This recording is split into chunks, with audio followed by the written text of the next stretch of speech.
But if I can't find the path through the rain, I'm just going to eat a peanut butter sandwich. We're going for it, guys. Here we go. Under an umbrella. We're going live. No, I would probably stay inside, Tom, with my peanut butter sandwich. I do. Just one word before we really officially begin, Liz, and I know we're already doing the thing, but I like to have a little bit of honey on my peanut butter sandwich. Beautiful. I'm a very traditional peanut butter guy. Just peanut butter. Yeah, it's very fancy for us because it's American. So whenever it's peanut butter, that's already like a kind of international treat. So we're just always crunchy, by the way. Okay, always crunchy. I'm sorry. One more comment, Liz, before it's real. So I think there are a few great culinary innovations that have come out of the States. Peanut butter is definitely got to be number one. Clam chowder, I would argue, is the greatest culinary innovation of New England. I Jonathan, do you remember when we had an elaborate scheme to sell peanut butter and jelly sandwiches when we worked in Dumbo? I do. Yeah. It wasn't that elaborate. It was simple arbitrage. We were going to take advantage of the market demand that was being unmet. Because you basically couldn't eat lunch in Dumbo for any less than $15. Yeah, nice. It was. I actually thought it was closer to about $100, but yeah, it was. I remember going out once, and I know we're here to talk about real things, but I went out and I got a grilled cheese and some tomato soup, which is it's like peanut butter and jelly, right? Grilled cheese, peanut butter. It's just perfect, right? The grilled cheese and the tomato soup. You can dunk them. You can drink the soup. And I might have spent $40. Yeah. It did come with some nice pickles. That was a real thing that could happen. And then there was also the place that sold $6 Pop-Tarts, the artisanal Pop-Tarts, a coffee shop that shall not be named, but artisanal Pop-Tarts. Yeah. You've made the big time. Yeah. So here we are, episode 14 possibly of D3TV open hours. And I'm Liz Flintz. I'm the director of UX and design here at D3. This is Jonathan Blessing, who's got to go answer his door. Yeah. And we've got Tom here, who's our new-ish senior designer. Hello, everybody! Live from Barcelona. I'm very happy to be here and share our experiences with you. And my doorbell is officially turned off, so there won't be any interruptions. That's smart. I'm live from New York on a horrible day in New York, very rainy and gross. We're currently experiencing some dark weather in Barcelona, not the typical because it's nighttime. Sun. There has been a very dark pressure system that's come over us, and that's hence the darkness. But Tom, I see. Doesn't that happen once a day? No, never. Once a year. This is the one. And my comment to you, Liz, given the weather outside, the fact it's England out there, go across the street and get yourself some soup. Okay, from Hale and Hearty Soups, your favorite place. Yeah, I'll do that. That's a great idea. That is an unsponsored plug for Hale and Hearty. Yeah, and we kindly did not name the purveyor of the $6 Pop-Tarts. So, Tom, I don't know. Some people might consider that an advertisement. Tom and I are going to talk about UX tools we have known and loved, or known and hated over time. Design tools we've employed and sometimes fired. And Jonathan is going to interject at some point into this conversation, possibly to talk about his love of OmniGraffle. So, Tom, I'm not going to take the bait. I'm not going to take the bait. I did have a great affection for OmniGraffle for many years, and that's all I'll say.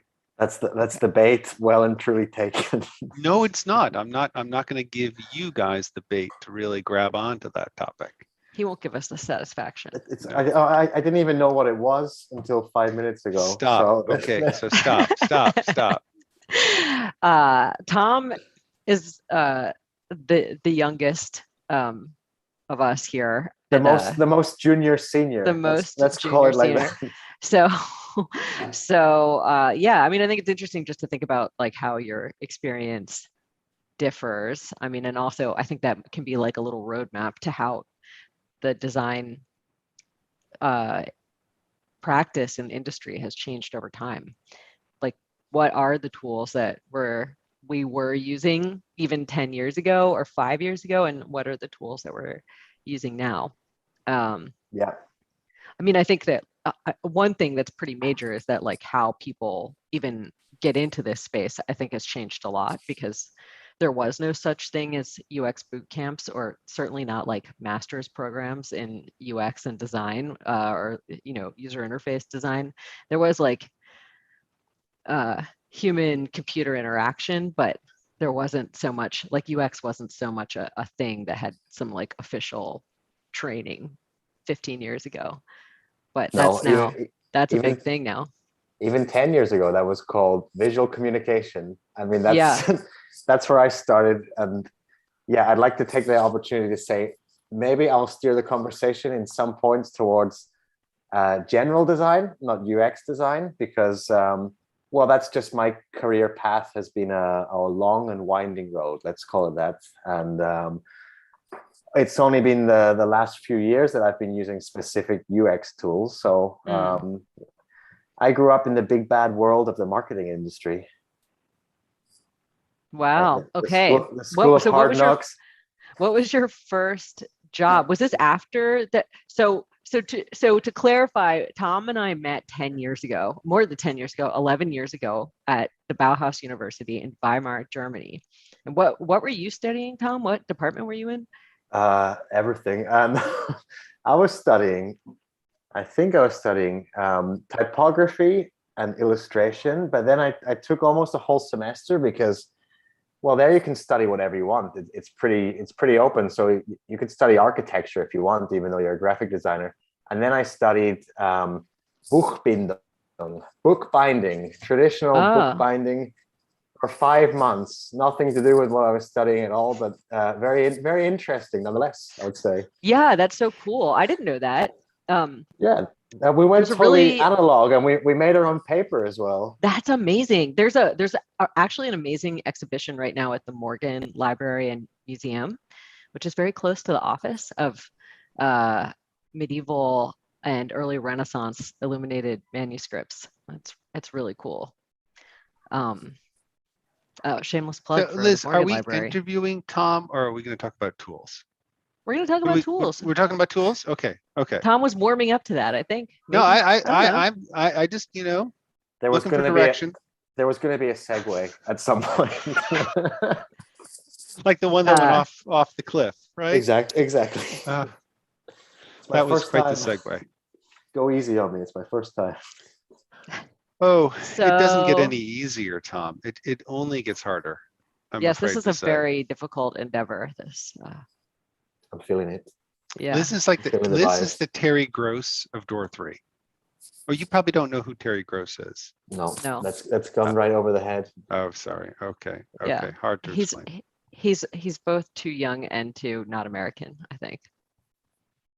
I'm imagining a much older what's he called? She's like the consummate Jimmy Kimmel, an older Jimmy Kimmel. No, she's a public radio personality who does these like in-depth, long-form interviews. And she's very good at kind of getting to the thing, and you don't even know where she's going, and then you kind of get there with her and like, oh, interesting. She's very good. She's an excellent interviewer. She and Ezra Klein, I think, are like great interviewers.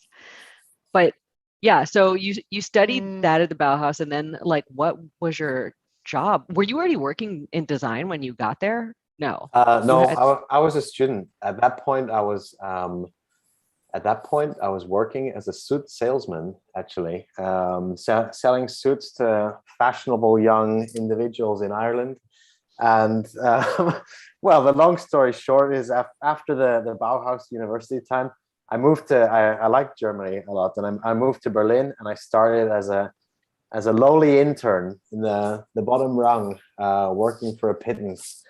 and working really long hours, I might add as well. That was like really my baptism of fire. I worked for 6 months. I would say an average of around 12 to 13 hours a day. Wow. And then I became a junior, and then I became a mid-level, and that's the kind of climbing the ladder of the marketing world. Who were your clients? Our client, we only had like two clients then. Our main client, 95% of our work was Volkswagen. Oh, Germany, interesting. Okay. German client, the big one. So we were creating like the visual campaigns. So well, maybe that's like an interesting way to segue, because yeah. So what tools were you using to do this, Tom? Adobe Suite, and back then, for your information, it wasn't digital. I mean, well, we were making billboards, we were making TV commercials, and we were making billboard print ads, and websites were kind of an afterthought. There was like a very small digital department, but I mean, I think they were cranking out maybe like one website every 2 years or so. So it's it wasn't the kind of relentless pace of today. And the XD didn't exist, to be clear. So like what you were using in Adobe was like Photoshop and Illustrator. Photoshop, Illustrator, InDesign, the holy trinity, as we used to call them. Let me ask, actually, because I don't know, because I'm a civilian. We're like special forces. Yeah, exactly. No, you guys are like you're in the club. I'm out of the club. How have these tools changed? How has Illustrator and Photoshop changed over the years? I would say Photoshop has changed very little. I mean, there's been advances, because I mean they release a new version every year, at least one every year. And I mean, InDesign, I'm sure if there are people who are like keyboard warriors, they're gonna absolutely destroy me now in the comments section. But InDesign has like, we should be so lucky as to get comments. What are you talking about, Tom? We have I think we have two viewers who don't work at Door3, Bob's wife and Wasim.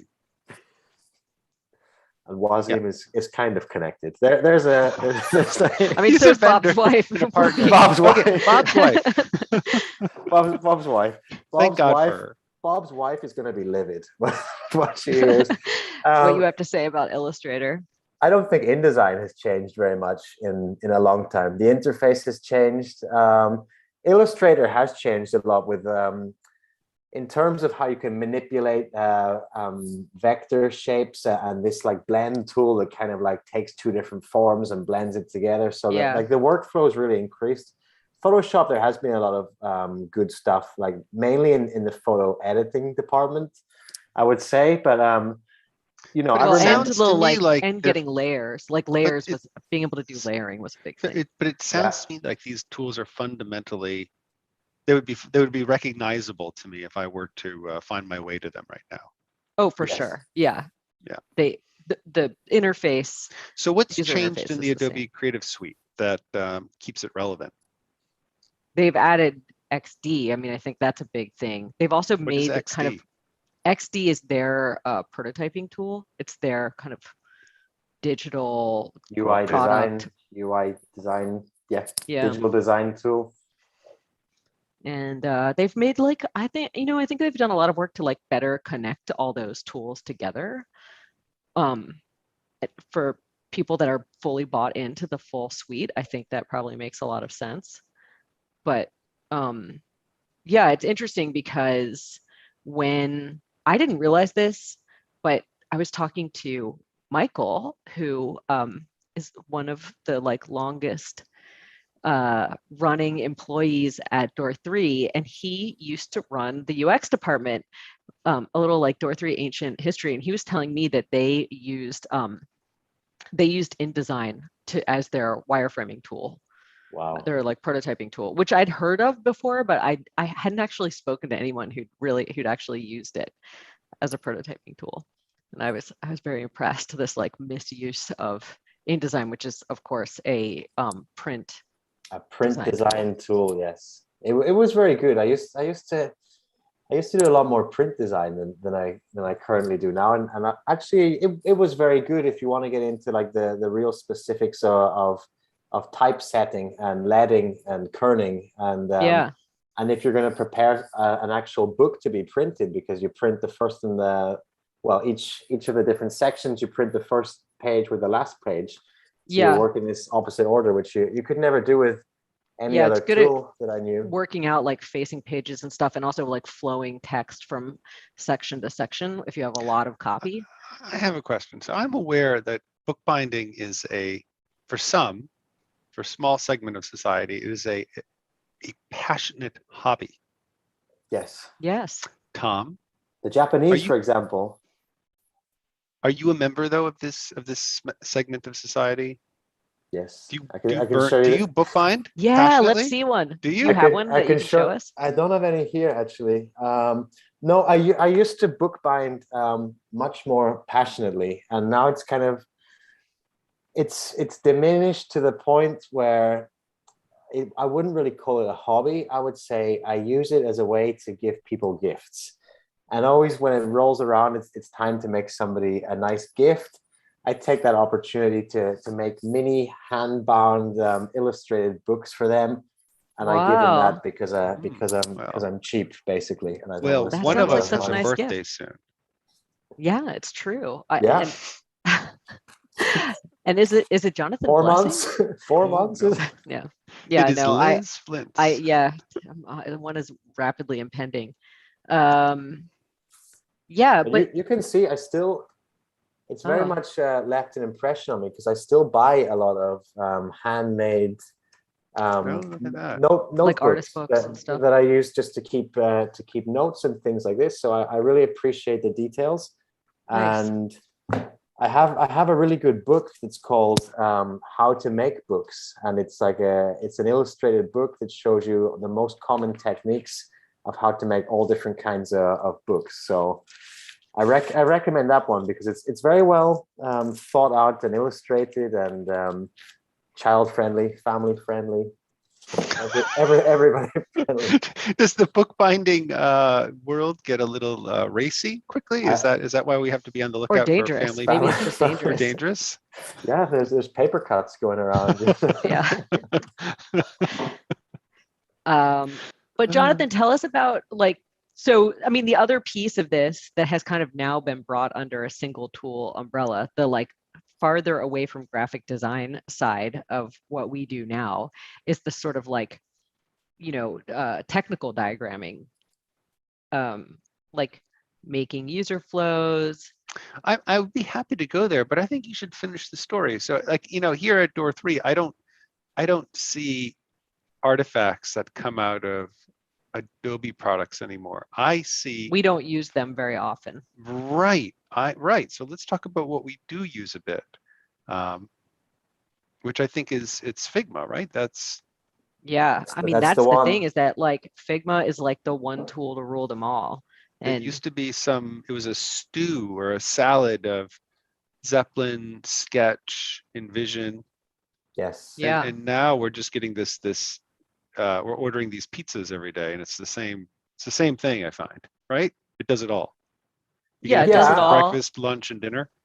Yeah, I would say that they stepped in. From my experience, first of all, I started designing websites in Photoshop, where that was my first experience when I went into the digital realm, let's call it, and we were designing full web page layouts in Photoshop and setting the typography as well, which was truly a headache. But I read some articles, and I read up until recently, maybe even now still, some really influential companies such as Apple were still designing their web pages in Photoshop, because they use so many still images, and they use this to control all of these very smooth animations and GIF and interesting. GIFs. They're all lots of still images broken down, and they were using Photoshop because they could control the images better, and they could make masks of the images and do that intelligently.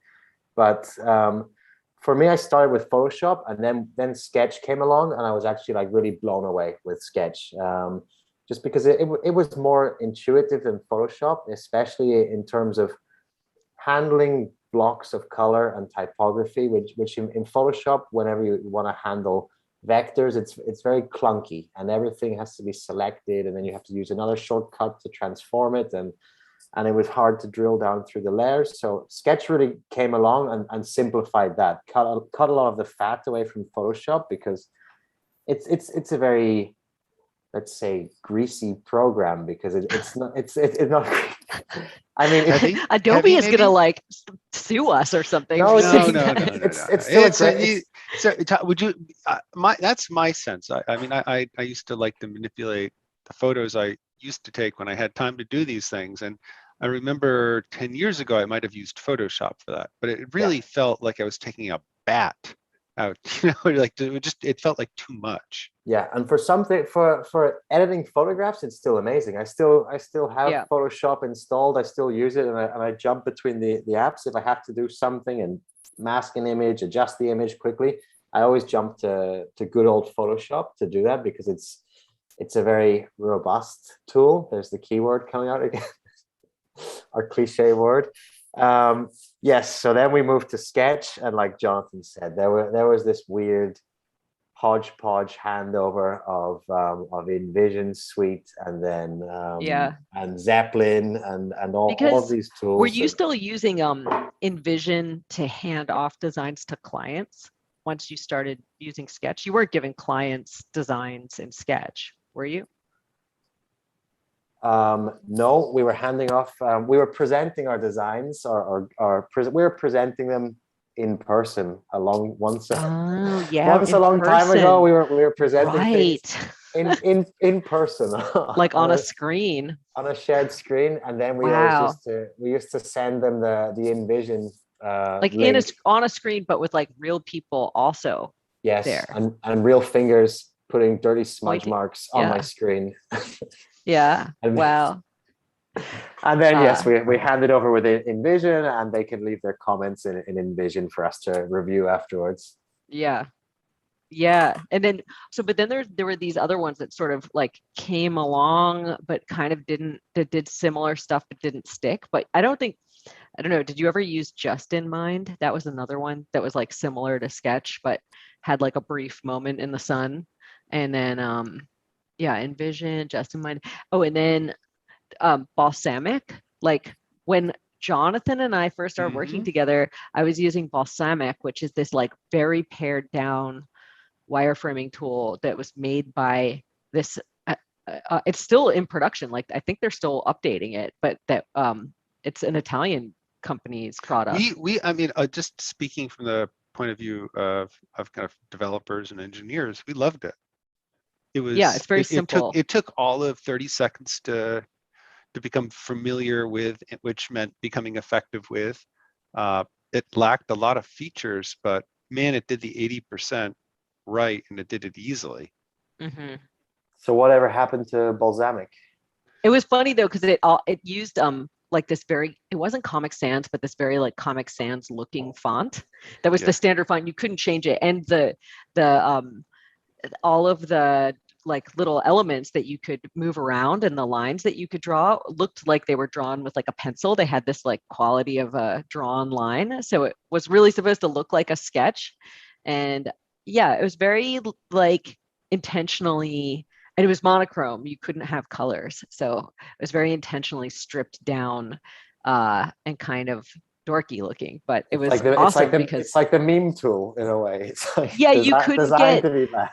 Clients couldn't get like, you couldn't go crazy like designing. It was really just for wireframing, and clients couldn't start projecting a lot of ideas onto it because it clearly was like the equivalent of a drawing. I never thought of that. That's a good point. I think that's maybe one of the reasons why we all kind of intuitively held on to it just as an effective tool, because it only really did the one thing, and it did it really well, and it was clear it couldn't do other things. Right. It was clear, like, no, we're not actually trying to say that your website should look like it's been drawn with a big, giant, fat black crayon in Comic Sans. It was like, we're just trying to show you where the buttons are. Limitations were, if I remember right, it was implemented, and this is going back 6-7 years, it was implemented, I think, on Adobe Air.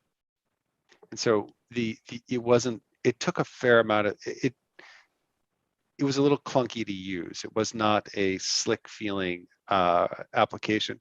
And the other limitation is it didn't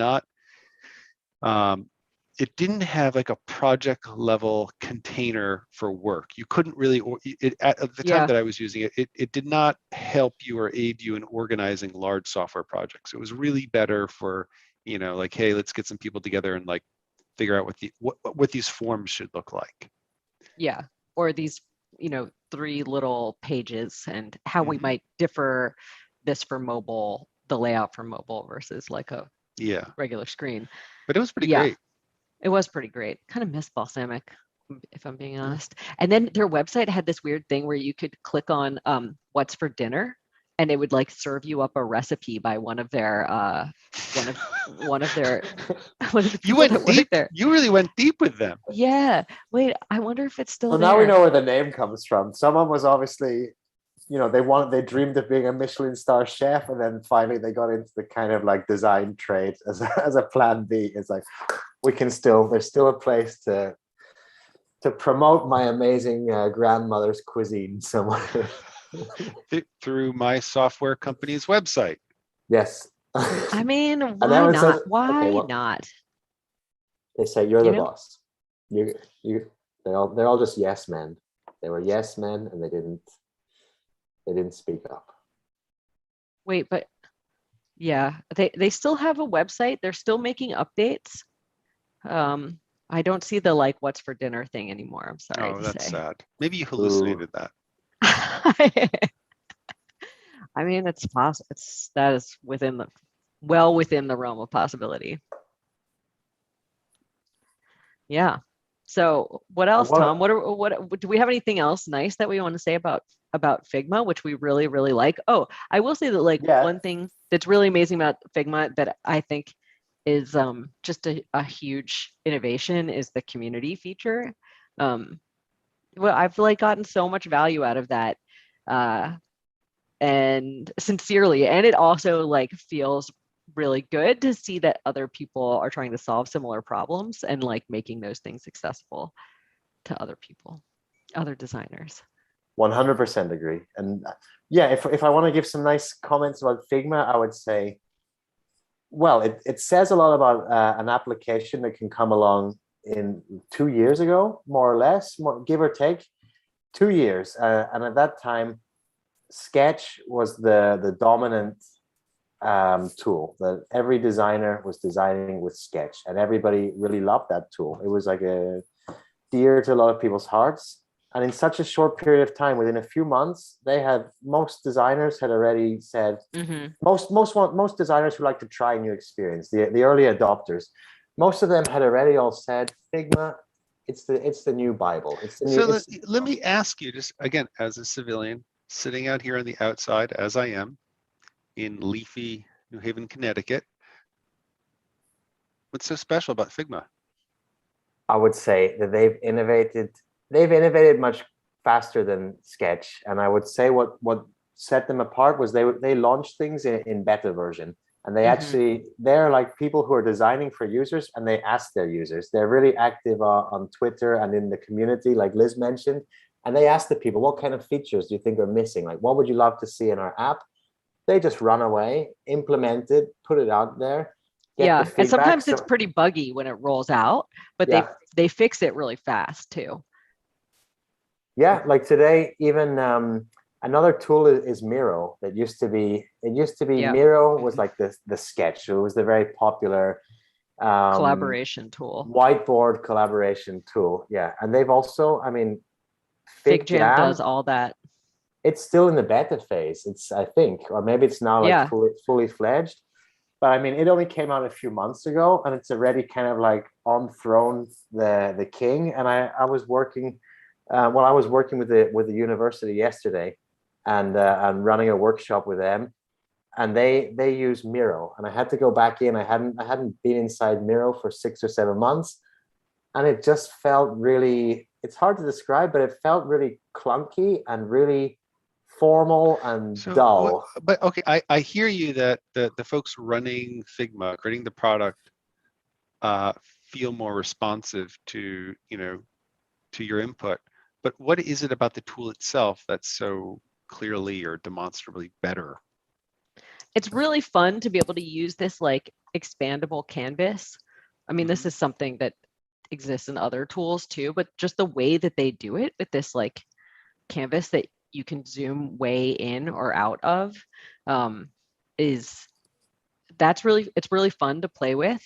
And it's building upon the kind of user interface language that other tools have. Like the tools are sort of like where you would expect them to be in a well organized application, but the kind of big giant huge field that you can kind of play around in seems really fun and liberating. So the 3 or 4 minutes that of time that I've spent with Figma, I would say I hear you about that, and I like that. I think the thing that kind of stood out to me is it feels almost more like an engineering tool in a good way, in a way that made like I felt comfortable in its presence. Nice.